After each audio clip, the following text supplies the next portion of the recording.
Hey everybody, we're the Splinter Twins. I'm Mark, that's Kyle, and today we're talking about going outside, touching some grass, and then quickly saying, you know what, I'm actually an indoor kid and I'm allergic to grass. Let's go to the local game store, everybody. It's pre-release time! I'm doing Modern Horizons pre-release on Friday. I'm really excited about it. I haven't done a pre-release since Streets of New Capenna back in New Mexico in the LGS treasure hunt games that me and my friend Rob built back there. It was really, really awesome, and I am so excited to get back out there. And I was thinking about doing a pre-release and how I get ready for it, and I realized I came up with 5 steps to get ready for pre-release. This is going to be specific to Modern Horizons 3, but you can use these steps for any pre-release that you want to go to. Number one is find a local game store, or if you're a cool internet person, LGS. Gotta go do that. It's really important that you get out there and find one. You will not be disappointed. Go solo, go with friends.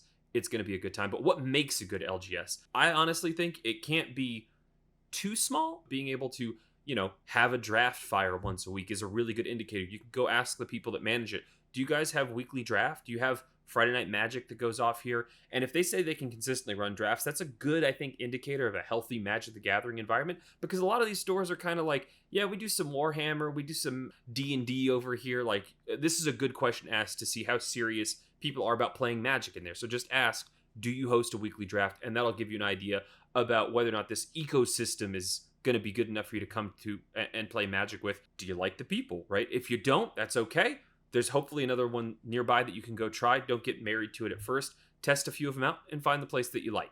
I'm actually trying a new LGS on Friday for this pre-release. I was on a date with Brittany, and I was walking by, and I noticed there was a little game store right there. Yeah, it's called Shall We Play. I'm really excited about it. I looked, I saw they had a pre-release, and I was in. You gotta shop around. I'm gonna go try this place. I'm gonna check it out, and we'll see. I hope I like it, because it's really close to my house, and I think it's gonna be an awesome time. All right, so you found an LGS and you're ready to go to pre-release. Step number 2 is, what do people there play for pre-release? Generally speaking, for pre-release, you're going to play one of 2 formats: draft versus sealed deck. Draft is my preferred way to play. I think it's a lot of fun. It's really not intimidating or scary. I think a lot of people have this like trepidation about getting into draft, like it's some sort of, secret formula or whatever. But especially with pre-release, it's a great time to go because most people don't know what they're doing. So you're not going to get in any trouble. You're not going to mess it up. Frankly, if you suck, people are going to be happy because that's an easy win. They like that. So don't let this intimidate you. It's literally as easy as just shuffling through the cards, picking the colors, trying your best, and having fun. Draft is a hoot because it is so low stakes. If you have a great deck, you feel good. If you have a bad deck, that's a bad deck, and you do it again, right? It's a really low stakes way to go out there and have fun and get a chance to get your hands on some of the new cards. Sealed or sealed deck is the other option. It's very common for pre-release for people just to give players the opportunity to play sealed deck. It is fine. I think the variance is a little bit higher though, because you just kind of open what you open, and if you don't happen to open good cards, there's not really a way to pivot or figure out what colors are open like you can in draft. But it takes even less preparation because all you have are the cards in front of you, and I think this is an even easier way if you're unfamiliar with the set or don't want to put in the study time to sit down, shuffle up, and play some cards at pre-release. But for this pre-release, I'm going to be playing draft for MH3, and I'm going to talk about the strategies of how I get ready to prepare for draft here in just a little bit. The third thing on the list is understanding what your goal is in attending. What do you want to get out of it? Just saying it out loud and actually putting a specific goal in your mind is going to help make sure that you have a lot of fun. Are you there to win the whole thing and let everyone know that you're the biggest spike that ever spiked? Are you just there to have fun? Do you just want to get your hands on some rare collectibles and just do the rare draft? Just having a frame of reference specified in your mind is going to make sure that you get the most out of pre-release and really helps you understand and kind of take some of the stakes off, right? Because, hey, if you know what your goal is, then you can achieve your goal. For this pre-release, I really want to win. Like, I have more fun, especially when I've never played the format. I want to sit down and I want to go 3-0 and I want to win and I want to get all the prizes and all that kind of thing. Especially considering it's a new format, I'm not really bored of it yet. I'm not going for some meme or Timmy strategy. I'm totally fine sitting down, drafting red-white aggro, and going to beats and killing my opponent. I bet you are, you piece of shit. Now, I do like to win, but I'm not going to take a common that fits into my deck over the most expensive card in the set, which brings me to my number 4, know the money. Yeah, this is a big departure from arena players like myself. I do a lot of drafting on arena, and I have no idea what these cards cost because it literally doesn't matter. A mythic is a mythic, a rare is a rare, everything else is basically free, and that's all I ever think about. But it is a big difference, especially in a set like Modern Horizons 3, where there are some cards that cost money. There's, like Kyle said, no point in saying, oh, well, this one random uncommon versus like a card which is like triple digit resale value.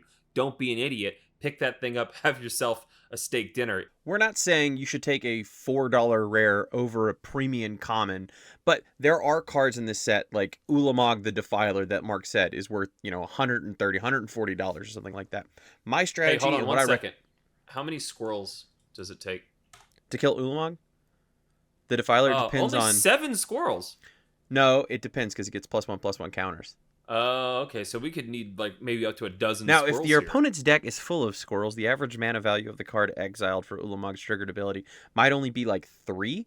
So 10 squirrels probably to kill an Yeah, Ulamog. let's take 2 for backup, and then fuck this. We got this. My strategy when I'm going to pre-release, I set down and I like to look at the top 25 most expensive cards, right? So I'll start at the very top and I'll go down to 25. And then after that, I'm not really overly worried about it. I'm just going to pick up what's best for my deck. And if I miss out on a card that was like $10 or $15 in a game where the entry fee was $65, I'm not as worried about it. But I just want to know what the top 25, maybe top 30 cards are, so that when I open a rare that maybe I don't remember off the top of my head, I can be like, well, it's not literally the most expensive card in the pack that I happen to be passing because it's some commander card or whatever, and I can just focus on drafting and let my brain focus on that. The final thing, knowing the strategy, right? And this, if you let it be, can turn into homework, but we're not suggesting that at all.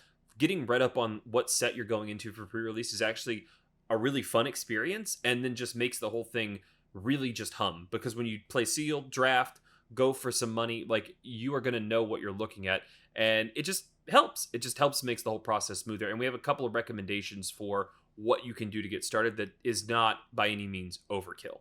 The first thing I do when I'm studying for any draft is I want to know what the archetypes are. I need to know what the color pairs do. And there's 1,000 places on the internet to be able to do this, but I think this particular graphic, I'll put it up on the screen, from Reddit, from a username MeWePick, shows you the basic archetypes for Modern Horizons 3, which is a little bit more complicated. It's not just your normal 2-color set. There's some weird tricolor archetype things with some overlap in the Venn diagram going on. But generally speaking, knowing this graphic, I can sit down at the table and be like, cool, man. So the teamer colors, they want to do Eldrazi. The red and the green are going to focus on the spawns, and the blue and the green are going to focus on ramp. Red, black, that's artifacts. So when I open a card, I'm like, man, what is this a payoff to?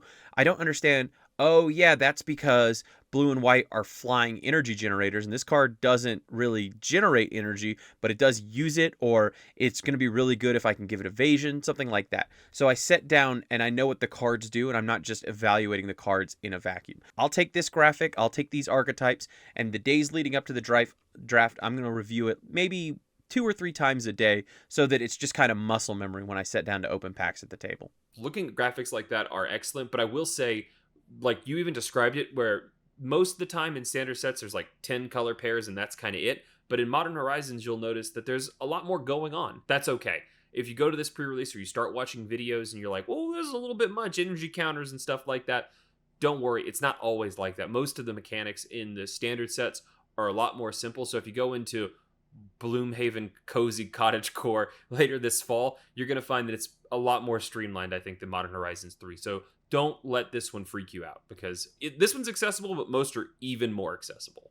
Just like Mark said, I like to watch YouTubers, particularly to get ready for it, and I like watching card analysis reviews. There's about 1 billion of these on YouTube, and a lot of them are not super great. Also, a bigger channel doesn't necessarily mean better analysis. So what am I looking for when I evaluate somebody's evaluation of cards? Number 1, a proven track record. Is this person consistently right about the evaluations of the card they're looking for? Second, does this person have current experience? Are they talking from a place of current expertise? And then finally, do they have efficient and effective analysis? I am not trying to watch you explain for 1,000 minutes about why a card is unplayable. If it's unplayable, that's your estimation. Let's move on. I absolutely adore Paul Cheon for this example. He is like the gold standard. I think he's only done this like a couple of times, but he does exactly what Kyle said. He's got a lot of drafting experience in the current modern drafting environment, and also is efficient. The videos, I will say, because he's doing every single card do run long. There's like 5 of them, 6 of them, I think, with the colorless. But you will find if you just put them on at work and just kind of have them in the background, glancing over, taking some notes, just letting it kind of wash over you. You don't need to make notes. You don't need to turn it into homework. You will be so much more prepared for any pre-release just by going through and watching those videos.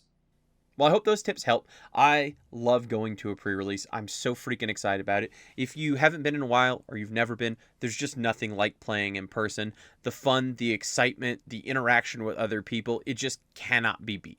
Yeah. Can't pitch it enough. You are not gonna, if you're an arena player and you're a little bit scared about doing it in paper, I know that's like actually a common hang up for a lot of people. You're gonna be fine. If you misplace something, if you miss a trigger, no one's gonna put you in Magic the Gathering jail. Like, it's totally fine. Oblivion Ring. Yeah, blah, banished. It's gonna be chill. Like, people are there to have a good time and they want you to be there. So really, if you're at all interested in doing something like this, I highly suggest you follow these 5 tips and get out there and go give yourself a heck of a time at Modern Horizons 3. I'll back brief you guys next week on how I did, what was my record, what did I draft, and what cards I pulled. Oh, so hopefully, let me look for that shame bell. Hold on one second. I gotta find it. We'll see you guys. We'll see you guys. Well, actually, no, we'll see you on Thursday. But I'll tell you how it went on Friday, on Tuesday. Look, time is a flat circle. Whole punch of shame. Shame. You've done badly. What is that? Shame. Go to the thing.